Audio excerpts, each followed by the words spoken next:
the ding has to find to counter the threat of f4 if Yan goes for the idea of posing this big question with a sidestep from the king to e3, opening up the path of that f pawn. Two big choices for Yan Nepomniachtchi. Go for g4, another direct question, or sidestep with the king. And we see Yan, he's kind of looking into nothingness right now. What do you think is going on in his mind? That's a good question. I think he wants to play for a win, and he's trying to figure out the variation that challenges Ding the most. And no, I mean that's the thing about chess players. They may seem like they're lounging, that they're about to take a nap, but they're always calculating. So Jan isn't just sitting here looking away. This is his calculation phase, right? He is really trying to figure out a variation that challenges Ding the most. And he's seeing, do I push the G pawn? Do I push the H pawn? Do I move the king and push the F pawn? Do I push no pawns at all and just march my king in first? He just wants to make Ding's life difficult because the last thing chess players want to do is to hand their opponent a result.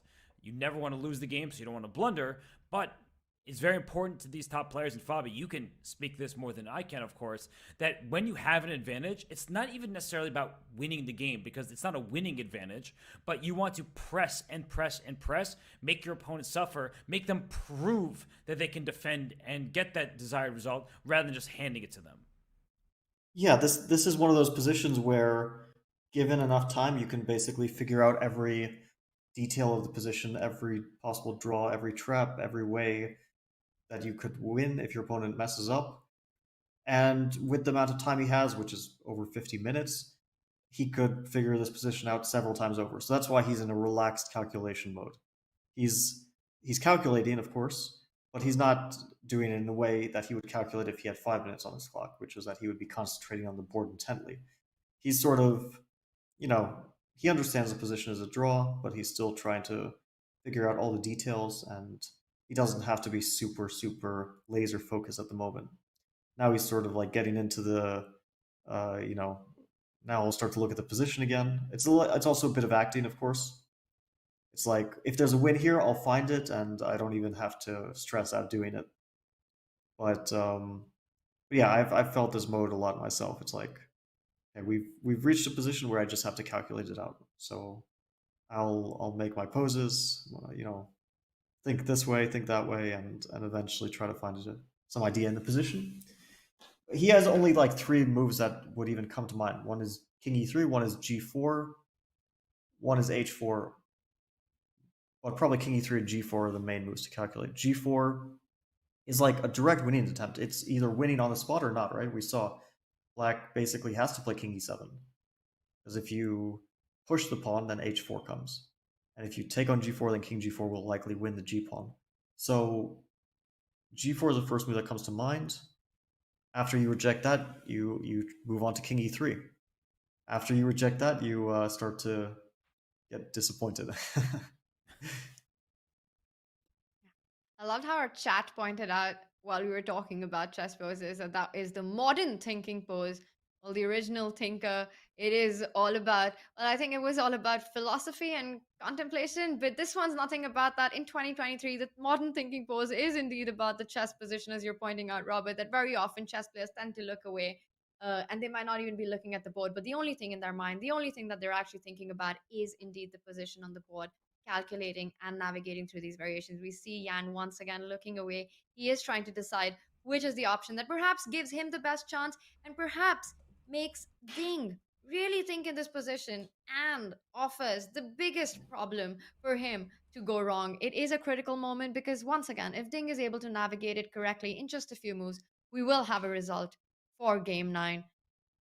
I'm still thinking Yan will decide between one of these two options that we've been looking at, g4 or king e3. Do you think Yan is also just trying to come to terms with the fact? Because I know that this happens when we're playing, right? What has happened before in the game? The fact that he had all these opportunities of capturing that rook on b5, the fact that it could have been a more difficult task for Dingleren to hold this game. Is that something that plays on a player's mind while in the end game, all the missed opportunities of what has happened? Because sign me up for that club happens to me all the time. And I think Fabiano has shown that chess players have great memories, sometimes to a fault. So it's hard to forget what has happened in this game, and sometimes hard to forget what happened a decade ago in some random game that was next to you. But in this context, Jan Nepomniachtchi undoubtedly is upset about how this game has gone because he did have the upper hand. He was playing very well for good portions of the game, and then he let that advantage slip. And what I like about this is it demonstrates a determination not just to coast to the finish line. If draws are presented to him, he will take them and he will win the match by a point. But he is not saying, he's not resting on his laurels saying, I have a point lead, that's going to remain. He is trying to end this match under his own control. He wants to win games and get to that finish line. So I think that Jan, he should be a bit upset with himself. That's the sign of any chess player in any situation. And I think that whether or not he's a Rodin sculpture, that he is trying to find a way here to win this game. He knows that it should be a draw, but there is wiggle room. There is an opportunity for Ding to go wrong, and he wants to capitalize on it if he can trick him. Yeah, I think he's still in the game mode, not in the disappointment mode. That might come after the game. If this ends in a draw, then he might be disappointed, but hopefully for his sake only briefly, because I think one of the good qualities for chess players is to be able to get over things quickly. And as we all know, as any chess player knows, you're going to have to deal with a lot of disappointments, a lot of mischances, and you don't want that weighing on you for the tournament or even for the rest of your career. You want to be able to get over it quickly, and I'm sure that he'll be able to, clear his mind of the potential mischances. They weren't even that big, especially compared to, let's say, Ding's chance yesterday. But the potential mischances that he might have had in this game, just clear his mind of that and move on to the next game, the next task, next opening, whatever it is. So, but at the moment, he's not thinking about the previous moves in this game. He's just thinking, do I have some winning chances here? If so, what are they? That is the big question. Where are his biggest chances in this endgame? Undoubtedly, Yan knows that draw is the most likely result, but he's going to try and milk this one out till the very end. We've also not we've often seen Ding being the one in driving seat, regardless of the fact that Yan is the one who's leading the match. Regardless of the fact that Yan has this 1 point lead, if we just look at the games themselves, very often Ding has had the upper hand. So Yan really enjoying this position. He does have the extra pawn. It's a game for two results. So one can totally understand his desire to try to play this out till the very end. And I have to say, I haven't seen Yan take this much time in the opening or the middle game as much as we're seeing him in this end game. Is that something that surprises you, Robert? No, I think that Jan has played a very good game for the most part. Of course, he spoiled some good chances, and he is going to regret it after the game, as Fabi is talking about. But he remains up one of these. So why not enjoy his time where he's got an extra one, and he's going to hold on to it and try to get it to the other side of the board and get a queen. So I think that Jan, even though he had some more chances earlier on, I mean, a draw is not a bad result when you're playing such strong competition like you're against Ding Liren. And he had the upper hand throughout the majority of the game. He has nothing to really be too hard on himself about. And I think it also changes the trajectory because in game seven, he was worse for most of it. He did win in Ding's time trouble. In game eight, he was completely lost at some points. He gave a rook. It was a desperado. It was a bluff, and it worked out. But he actually was worse for the large majority of those two games. And then here in game nine, he says, well, I'm just going to be ahead for the most part. He played some great moves. He had some good decision making, and he may not score a full point, but I think it's a very good change of pace, if you will, for Jan Nepomniachtchi. Hmm. Wow. On that note, I have to bring it up as well. Robert, check this out. I'm wondering if Fabi has one too. I I got don't one. have one, but I just want to say that I'm glad you guys have Cheers, the mini Robert. pawns, and that you don't have the Danny-sized pawn hiding under your desk, No, we don't. because that would be very disturbing. I've got the kid pawn and I've got the baby pawn as well. Oh, I have the baby pawn, but it's somewhere else, so I need to go. I need to go find it. Well, right now, the player with the real pawn is Jan Rapamnushi in this endgame, 3 versus 2. He is really trying to grind this down. Guys, how difficult is it for Ding to be in this position, right? It's been a long day for him. He's had to defend from the very start, from the opening. Another black, by the way, where he didn't manage to equalize uh, completely out of the opening. So still struggling there a little bit with the prep when it comes to the black pieces for Ding. So, what do you think is going on in his mind right now? How confident is he feeling about this to be able to hold this one?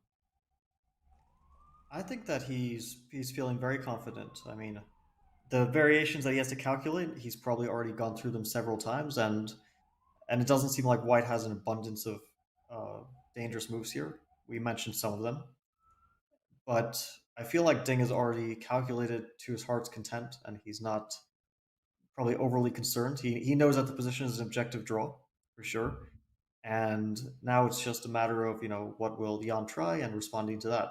But I don't think he's concerned in the sense that he's worried his position is bad. I'm sure he knows that it is a draw. And the more Yan thinks, probably the more confident Ding is getting of his chances. It will be a big relief for the Chinese superstar to keep things under control, to go into the final 5 games as with trailing with just a 1 point margin. And he also starts with the white pieces in the next one. But currently, Yan in a big think tank, almost 20 minutes. I don't think, Robert, we've seen this happen in the World Championship so far.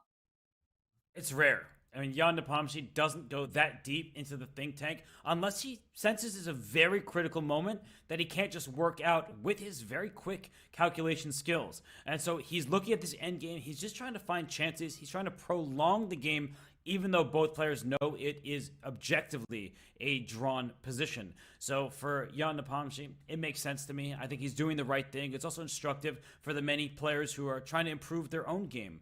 When you have a situation like this, and you may think it's a surefire draw, try to find ways to challenge your opponent the most. Don't just trade off the pawns. So just to show something very quickly of what would be a very easy draw for Ding Liren is like, let's say you play this h4 move and you give this pawn up, and then you bring this king and you bring this king here, and I get this check. So essentially, my point is, you may give away all the pawns, and even if this knight comes here to win this pawn, this is actually as easy as it gets for Ding Liren. He knows his one task is to sacrifice this knight for that pawn. So as soon as your pawn pushes up to g4, I am taking it, and that is a draw because you can't win with a lone knight. So I made it look simple just because I was making very rapid moves, but for Jan Nepomniachtchi, he's like, I don't want to allow that. I want Ding just have a couple tough choices, and we showed in other variations that it can get tricky, even though the limited material should allow a draw with best play.